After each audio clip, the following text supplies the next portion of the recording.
안녕하세요. 여러분의 경제길잡이 경제학장 박사입니다. 국제경제학의 바이블 김신행 교수님 교재와 함께 떠나는 지식여행. 벌써 세 번째 시간이네요. 자, 우리가 지금까지는 모든 게 완벽하게 돌아가는 완전 경쟁 시장, 그리고 자유무역이라는 아주 이상적인 이론의 세계를 살펴봤잖아요. 그런데 현실은 교과서랑 좀 다르죠. 오늘 바로 그 진짜 현실 세계로 한 걸음 더 깊이 들어가 보려고 합니다. 과연 정부가 특정 산업의 챔피언을 콕 집어서 키워낼 수 있을까요? 그리고 그 과정에서 우리는 뭘 얻고 또 뭘 잃게 될까요? 아주 흥미진진하면서도 논쟁적인 분야, 바로 전략적 무역 정책에 대해 알아보겠습니다. 자, 그럼 이걸로 한번 시작해 볼까요? 경제학 교과서의 가장 기본 전제, 완벽한 자유무역이 최고다라는 명제에 질문을 한번 던져보겠습니다. 현실에서는요, 삼성과 애플, 또 보잉과 에어버스처럼 소수의 거대 기업들이 시장을 꽉 잡고 있잖아요. 이런 불완전 경쟁 시장에서는 무역이라는 게임의 규칙이 훨씬 더 복잡하고 치열해집니다. 아니, 이게 어떻게 가능하냐고요? 제가 지금부터 구체적인 사례들 통해 아주 명쾌하게 설명해 드릴게요. 자, 그래서 오늘의 첫 번째 섹션, 불완전 시장이라는 게임입니다. 여기서는요, 국가와 기업이 어떻게 서로의 다음 수를 읽으면서 이 거대한 체스판 위에서 움직이는지 그 전략적 대결의 무대를 자세히 들여다볼 거예요. 마치 한 편의 영화를 보듯이 말이죠. 그럼 전략적 무역 정책이라는 게 정확히 뭘까요? 여기 나온 것처럼 정부가 시장에 적극적으로 뛰어들어서요, 외국 기업이 가져갈 이익을 우리나라 대표 선수, 즉 우리 기업 쪽으로 슬쩍 옮겨오게 만드는 걸 말합니다. 좀 더 쉽게 말해볼까요?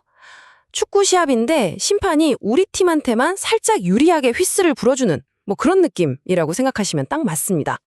이런 전략적 무역 정책의 가장 대표적인 무대가 바로 항공기 산업입니다. 이 시장은요, 워낙 어마어마한 기술과 자본이 필요해서 아무나 들어올 수가 없어요. 그래서 전 세계적으로 보잉과 에어버스, 이 두 거인만이 실질적으로 경쟁하는 과점 시장이죠. 그렇기 때문에 이 두 회사의 결정 하나하나가 시장 전체의 판도를 뒤흔드는 거대한 전략 게임이 되는 겁니다. 자, 그럼 이제 두 번째 섹션으로 넘어가서요. 보조금, 게임의 판을 바꾸다. 여기서는 정부가 지원하는 돈, 즉 이 보조금이라는 아이템이 어떻게 팽팽한 균형을 깨뜨리고 게임의 규칙 자체를 바꿔버릴 수 있는지 그 극적인 효과를 같이 한번 보시죠. 자, 이제 게임 이론의 세계로 한번 들어가 보겠습니다. 화면에 표가 하나 나왔죠? 와, 이거 보자마자 머리 아프신 분들 계실 텐데 걱정 마세요. 다 보실 필요 전혀 없고요. 제가 딱 한 군데만 짚어드릴게요. 바로 여기 오른쪽 아래 칸만 한번 보세요. 만약에 보잉과 에어버스 두 회사 모두 비행기를 생산하기로 결정하면 둘 다 -5의 손실을 보게 됩니다. 이러니까 아무도 선뜻 먼저 나서지를 못하는 그런 교착 상태에 빠지는 거죠. 바로 이겁니다. 눈앞에 돈 벌 기회가 뻔히 있는데도 내가 들어갔다가 쟤도 들어오면 어떡하지? 이 두려움 때문에 아무도 못 움직이는 거예요. 정말 답답한 상황이죠. 여기서 핵심은 어느 회사도 섣불리 행동할 명확한 이유가 없어서 이 가치 있는 시장이 그대로 방치될 수도 있다는 겁니다. 그런데 말입니다. 만약에 한쪽 정부가 에이, 우리가 밀어줄게 하고 이 균형의 추를 인위적으로 기울이기로 결심한다면 이 게임은 과연 어떻게 될까요? 자, 바로 여기서 게임 체인저가 등장합니다. 유럽 정부가 에어버스에 25만큼의 보조금을 지급했다고 한번 상상해 보세요. 그럼 아까 그 표의 숫자들은 어떻게 바뀔까요? 보잉이 시장에 들어오더라도 에어버스는 원래 -5 손해였잖아요. 그런데 정부가 25를 딱 보태주니까 어라? 오히려 20의 이익으로 바뀌어버리네요. 손실이 이익으로 바뀐 거죠. 이제 에어버스 입장에서는 보잉이 뭘 하든 말든 무조건 생산하는 게 이기는 전략, 즉 우월 전략이 되는 겁니다. 그리고 이게 바로 전략적 정책의 무서운 힘을 보여주는 대목입니다.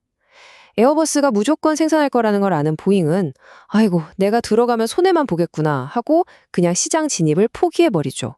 결국 어떻게 됐나요? 에어버스가 125라는 시장 전체의 이윤을 혼자서 다 가져가게 됩니다. 와, 정말 완벽한 시나리오처럼 보이죠? 아니, 근데 이렇게 쉬운 거면 왜 모든 나라가 이 방법을 안 쓸까요? 뭔가 함정이 있겠죠? 자, 세 번째 섹션. 정부는 과연 승자를 고를 수 있을까? 에서는 이 완벽해 보이는 전략이 현실의 벽에 부딪히면서 얼마나 복잡해지는지 그 이면을 한번 파헤쳐 보겠습니다. 현실에서 정부는 여러 가지 엄청난 장벽에 부딪힙니다. 첫째, 정보 문제. 정부가 신도 아니고 어떤 산업이 미래에 대박 널지 어떻게 정확히 알겠어요? 둘째, 보복 조치. 우리가 보조금 주면 상대국이 가만히 있을까요? 똑같이 보조금으로 맞대응하면서 결국엔 피 터지는 치킨 게임만 남게 될 수도 있습니다. 그리고 마지막으로 이게 제일 무서운데요. 바로 정치적인 문제입니다. 과연 이게 정말 국가 경제를 위한 걸까요? 아니면 힘 있는 특정 기업의 로비 때문일까요? 바로 이 지점에서 정책 입안자들은 가장 어렵고 근본적인 질문에 부딪히게 됩니다. 자, 우리나라 실제 데이터를 한번 볼까요? 2021년 제조업 데이터인데요. 이 복잡한 표를 보면 우리는 도대체 뭘 기준으로 삼아야 할까요? 예를 들어 그냥 덩치가 제일 큰 거? 전체 경제에서 차지하는 부가가치 비중이 36.5%나 되는 제조업을 밀어주는 게 맞을까요? 아니면 기준을 좀 바꿔서 한 사람이 얼마나 많은 가치를 만들어내는지, 즉 생산성에 초점을 맞춰야 할까요? 그렇게 보면요. 와, 화학산업이 1인당 부가가치가 2억 8,100만 원으로 압도적이네요. 보세요. 기준을 뭘로 잡느냐에 따라 정답이 완전히 달라지죠. 이게 바로 정부가 승자를 고르는 것이 이론처럼 쉽지 않은 이유를 명확히 보여주는 겁니다. 자, 그럼 이 모든 복잡한 논의를 통해서 우리가 진짜로 얻어야 할 최종적인 교훈은 뭘까요? 세상을 보는 새로운 방식, 마지막 섹션에서 정리해드리겠습니다. 현실 세계의 국제무역은요, 단순히 자유무역이 좋다, 보호무역이 나쁘다, 이런 흑백 논리로 딱 잘라 말할 수 있는 게 아닙니다. 진짜 중요한 건 이 글로벌 경제라는 거대한 체스판에서 벌어지는 복잡한 게임의 규칙 자체를 이해하는 것, 그게 바로 세상을 더 깊이 볼 수 있는 힘이라는 거죠. 맞아요. 국제경제학. 솔직히 좀 어렵게 느껴질 수 있습니다. 하지만 이 개념들을 제대로 공부하고 나면요, 여러분은 세상을 보는 새로운 무기를 하나 장착하게 되는 거예요. 글로벌 뉴스를 볼 때 그 이면에 숨겨진 국가들의 전략을 읽어내는 전문가처럼 분석할 수 있는 도구를 얻게 되는 겁니다. 그러니까 여러분, 절대 포기하지 마세요. 조금만 더 힘내시면 우리를 둘러싼 이 복잡한 경제의 흐름을 꿰뚫어 볼 수 있는 힘을 기를 수 있습니다. 오늘 우리가 배운 이 렌즈를 가지고 뉴스를 한번 보세요. 요즘 한창 시끄러운 반도체 보조금 전쟁이나 미중 무역 분쟁, 이게 그냥 싸우는 게 아니라 오늘 우리가 본 것처럼 치열한 전략 게임이라는 게 보이실 겁니다. 지금까지 여러분의 경제길잡이 경제학장 박사였습니다. 감사합니다.